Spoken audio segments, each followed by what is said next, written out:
y a les deux bâtiments. La première tour, c'est l'hôtel Marriott. La deuxième tour, c'est les bureaux. Et on a fait connecter avec la nouvelle concession qui est face à la Wilaya, qui est le centre commercial. Le centre commercial, il s'intègre aussi avec l'ancien bâtiment. Parce que le vieux bâtiment, il avait un historique. L'historique, c'était quoi? C'était des logements avec un magasin au moins un rez-de-chaussée, et c'était des sous-sols, parking. Et nous, on a tout chamboulé. Réhabilitation du bâtiment ancien, parce qu'il est plein de joie, il est resté pendant des années en abandon, et on ne connaît pas la qualité du bâtiment ancien. Donc il fallait faire des confortements. Moins de telle fois. Vous verrez, il y a des voiles. Il y a le noyau central, il y a des voiles à l'extrémité chaque fois. Voilà, les grandes lignes. Alors le total du terrain, il y a presque 150 000, il y a chaque... 240 000 mètres carrés. Il y a environ 150 000 mètres carrés. Voilà. Et c'est le premier vrai mall comme ceux qui existent aux Émirats. Parce que c'est le premier vrai mall. Parce qu'Argil, on n'a pas besoin, c'est un centre commercial. Mais là, c'est un mall. Et il y a tout dedans. Voilà. Le projet se compose de 5 parties. Il se compose d'un centre commercial sur 4 niveaux, plus 2 sous-sols et 2 tours. La première tour, c'est la tour hôtel Marriott, 4 étoiles. C'est une chaîne internationale, 4 étoiles avec 198 chambres. La deuxième tour, c'est la tour bureau. C'est des open space à louer. D'accord. La quatrième partie, c'est parking sous-sol. Parking, 4 niveaux sous-sol, plus un rez-de-chaussée. La cinquième partie, c'est une salle de conférence d'une capacité de 1000 sièges. Donc c'est un grand projet, c'est un projet intéressant. Gémo Paris, on n'a pas ici en Algérie l'AMO, l'assistant maître de l'ouvrage, c'est-à-dire qu'ils représentent le client. C'est eux qui gèrent les situations, qui contrôlent un peu la qualité. D'accord. Pour la réalisation, c'est une entreprise turque, entreprise générale. C'est CAI International. Ils ont d'autres projets ici en Algérie, par exemple la mosquée d'Oran, la baie d'Alger. Ils ont réalisé déjà plus de 1000 logements à Alger. Ils ont d'autres projets à Constantine, à Tarf, un peu partout. Bon, c'est une entreprise générale qui a plusieurs sous-traitants. Par exemple, tout ce qui est mécanique, électrique, c'est net Mohandislek. Mohandislek en Turquie, ça veut dire Handesa. Handesa, net. Au niveau des façades, on a Ankara Aluminium. Ankara Aluminium, c'est une société spécialisée façade. On a d'autres sous-traitants pour la charpente métallique, c'est Alpha Çelik. C'est eux qui ont réalisé la charpente métallique de la salle de conférence. On a plus de 15 sous-traitants. C'est-à-dire la difficulté de ce chantier sur site, c'est faire la coordination entre les différentes étapes et les différents intervenants. Parce que chaque intervenant cherche à achever ses travaux sans compter les difficultés, les problèmes avec les autres sous-traitants. D'accord. Et avec l'entreprise, chose qu'on n'a pas ici en Algérie, c'est tout ce qui est détail. On a un bureau d'études d'exécution. C'est-à-dire, Arti Charpentier, ils ont réalisé seulement la conception du projet. C'est-à-dire, ils ont destiné les surfaces et, par exemple, ici, on a une terrasse accessible, d'accord. Le reste, c'est un bureau d'études d'exécution, c'est Arcrea. L'architecte, c'est Antoine Baz, bien sûr avec l'équipe de Arcrea. Oui, c'est un français. C'est à eux de réaliser les détails. Par exemple, les tiges d'ancrage, le détail d'étanchéité, le détail de joint d'étanchéité, c'est-à-dire c'est à la charge de l'entreprise. Artiste charpentier, c'est juste la conception. Ce qu'on appelle la compétence expert. D'accord. J'ai parlé, on a parlé de la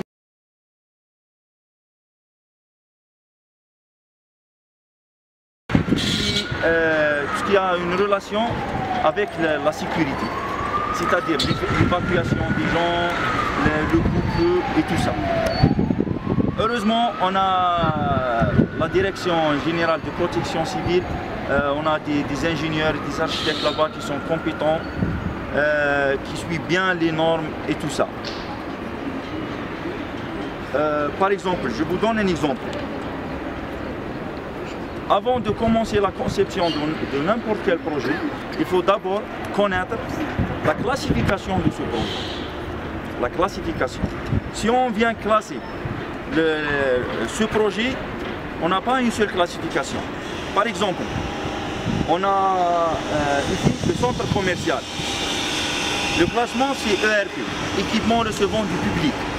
On a des normes, c'est-à-dire la longueur, la largeur des couloirs, les espaces communs, les issues de secours, le nombre des escaliers, les unités de passage au niveau des escaliers, tout ça. Je vous donne un exemple, par exemple, l'escalier mécanique.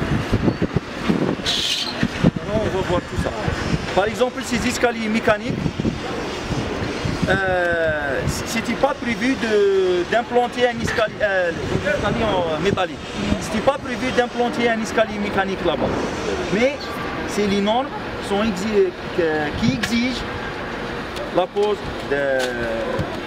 l'implantation d'une cage d'escalier là-bas. C'est énorme. Il exige un couple entre étage et étage. C'est-à-dire, entre le 3e étage et le 4e étage, on exige 6 heures couple. C'est-à-dire, pendant 6 heures. Oui. Les autres niveaux, 2 heures, 3 heures, selon la classification. Ici, 6 heures parce qu'on est en connexion entre ERP, équipement recevant du public, c'est le centre commercial et les restaurants de l'hôtel et tout ça, et l'IGH, immeuble à grande hauteur. Les tours, le classement, c'est l'IGH, immeuble à grande hauteur. Bon, le béton, c'est un couple. Nature, c'est un couple. Ici, on a un plancher plein, c'est pas un plancher poreux, un plancher plein de 20 cm. Un plancher plein de 20 cm, c'est un coupe-feu 2 heures. Et ici, on a besoin d'un coupe-feu 6 heures. On était obligé de suivre la solution, le plan B. Le plan B, c'est de faire l'application du ticour. Le ticour, c'est une sorte de laine de roche qui assure le coupe-feu.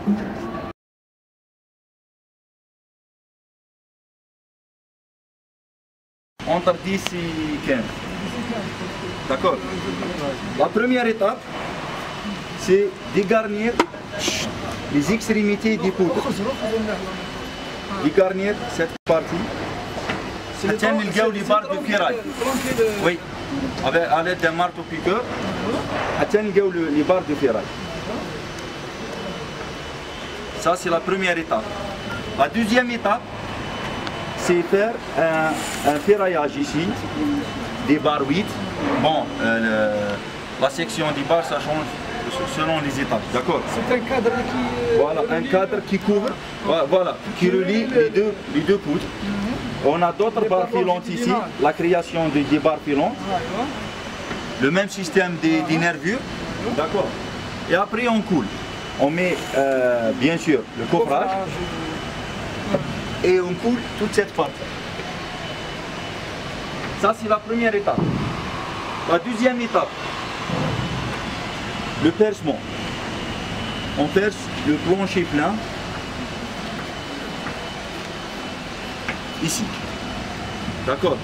Les trous, vous avez vu, tous ces trous-là, c'est des percements, à l'aide d'une carotteuse. D'accord? Et après, l'étape suivante, c'est de mettre une seule plaque, côté supérieur, des plaques en platine, la longueur, la largeur et l'épaisseur selon l'étage, selon les contraintes, parce que chaque étage a ses contraintes. D'accord? En partie inférieure, on ne peut pas mettre une seule plaque. D'accord? C'est pour ça on a divisé les plaques en deux parties. Des tiges, on relie les 2 plaques. Et on fixe ici des tiges directement sur les poutres et un connecteur ici direct. Donc on a plus de cette fixation linéaire. D'accord, ça c'est le principe de suppression des joints. C'est la première fois en Algérie qu'on travaille avec ce système. D'accord, donc vous avez de la chance de voir ce système. Bon, lorsqu'on conçoit un projet, on ne commence pas par la suppression des joints. Ça c'est les platines. Ces platines-là, ces platines rouges, il y a les platines dans le sens inverse. On va voir ça autrement de métal. Bon, on va jeter un coup d'œil juste 30 secondes. Parce que le 12e étage du centre commercial, de l'extension centre commercial, il va y avoir là-bas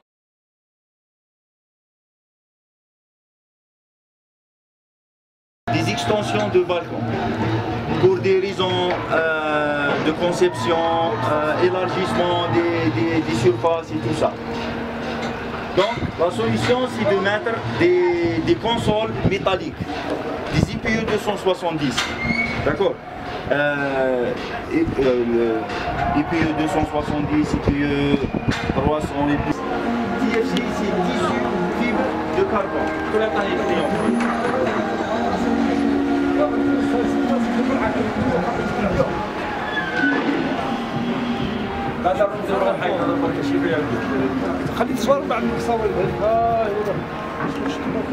Bon, on était obligé de faire l'extension de cette partie. La solution, c'est de mettre une console métallique. La première étape, c'est de faire le percement. Et avant de percer, hein?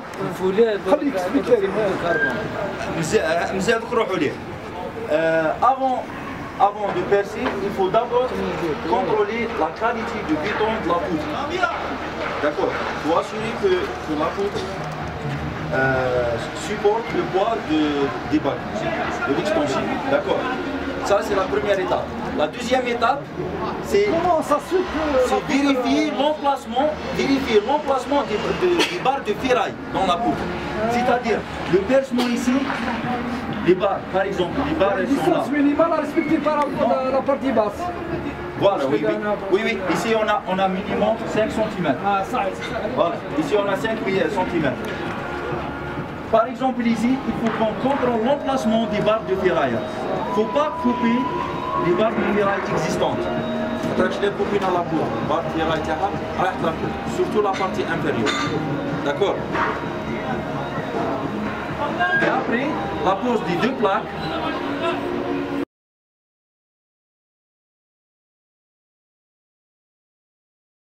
Et vous avez aussi de la chance d'avoir un projet pareil ici à Sétif et ici en Algérie parce que c'est un projet intéressant et je veux bien remercier le client, M. Khamfri, parce que vraiment c'est un investissement, qui va donner un plus à la ville de Sétif. Et c'est un client qui est courageux, qui arrive à mettre de l'argent, pas pour à l'import et l'export. Il a un chantier avec plus de 700 postes fixes de travail pendant 4 ans, plus de 700 postes directs et 300 postes indirects. C'est-à-dire on a 1000 postes de travail pendant 4 ans, ça uniquement la phase de la réalisation. Merci. Merci. Je peux dire à mes étudiants, vous avez la chance de visiter un tel projet qui est un projet gigantesque et qui répond, qui a tous les types de structures métalliques, béton. Je remercie M. Menaoui qui nous a introduits ici et je crois que cette visite aura son fruit sur votre travail dans la prochaine phase qui est la phase de préparation des dossiers d'exécution pour l'entrepreneur. Et comme ça, vous avez connu les différentes phases de réalisation avec les différents acteurs qui interviennent au niveau soit de la conception de la structure, du systèmes mécaniques, climatisation, les façades, tout en ensemble. Parce que le projet n'est pas simplement l'architecte qui est le maître d'œuvre, certes, qui assure la liaison entre le maître de l'ouvrage et les différents acteurs qui agissent pour cette conception. Parce que lorsqu'on parle de la conception commence par un problème, définir un problème et définir comment trouver la solution. Il y a un processus, surtout le processus, c'est la conception sur l'esquisse et après on a la conception du choix de la structure, du choix du système constructif. Lorsqu'on parle d'un système constructif, le système constructif il englobe la structure de ce système, le système structurel, l'enveloppe, la façade, il englobe les différentes, le système mécanique, électrique, ainsi de suite. Et je vous remercie d'être un peu gentil, vous avez visité. Et thank you so much.